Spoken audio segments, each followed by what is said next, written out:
Bonjour peuple du Miam Show.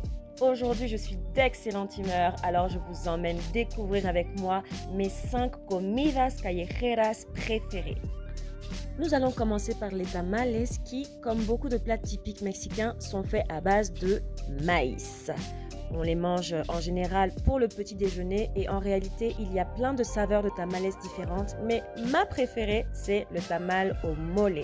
Si vous avez vu l'article que j'avais fait sur le mole et l'odica pour le Miam Show, alors vous savez de quoi je parle.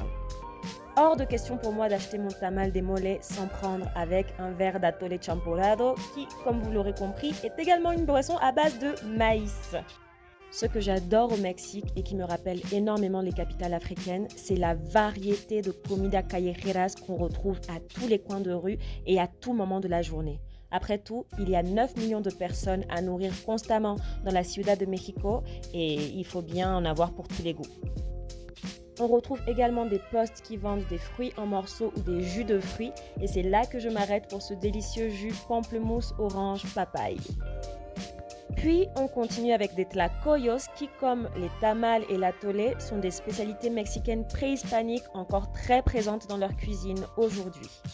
Celui que vous me voyez acheter est noir tout simplement parce qu'il est fait à base de maïs noir. Parce que oui, il existe plein de variétés de maïs avec plein de couleurs différentes.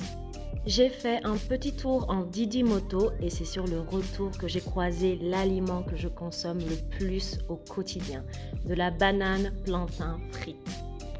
Je n'aurais pas l'audace d'appeler ça aloco au risque de me faire lyncher par les Ivoiriens, sachant que les Mexicains, eux, la consomment avec du fromage, du lait concentré et parfois même du Nutella. C'est ironique.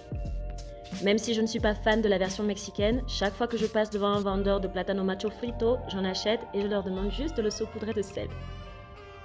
Après ça, j'ai eu soif et j'ai eu la chance de croiser une vendeuse de agua de Jamaica, qui n'est autre que ce que les Sénégalais appellent bissap, et agua de horchata, qui n'est autre que ce que les Béninois appellent souché. Et enfin, le meilleur pour la fin, la première spécialité mexicaine, la plus reconnue à l'international, les tacos. Ce n'est pas un stéréotype. Les Mexicains passent leur temps à manger des tacos. Je n'ai jamais vu un peuple qui est autant capable de manger la même chose, quel que soit le moment de la journée. Ils en sont fans, ils les valorisent et il y en a pour tous les goûts.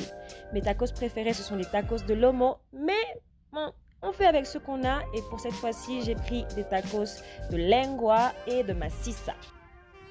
Surtout, toujours demander la sauce qui pique le moins parce que les Mexicains n'ont pas le même palais que les autres peuples. Et pour eux, ceux qui piquent, c'est ceux qui nous arrachent la gueule. D'ailleurs, ils me font beaucoup penser aux Béninois qui ont aussi une tolérance au piquant qui m'impressionne beaucoup, honnêtement, en tant que Gabonaise. On saupoudre le tout d'oignons et de cilantro, un peu de sauce, celle qui pique le moins, et on déguste.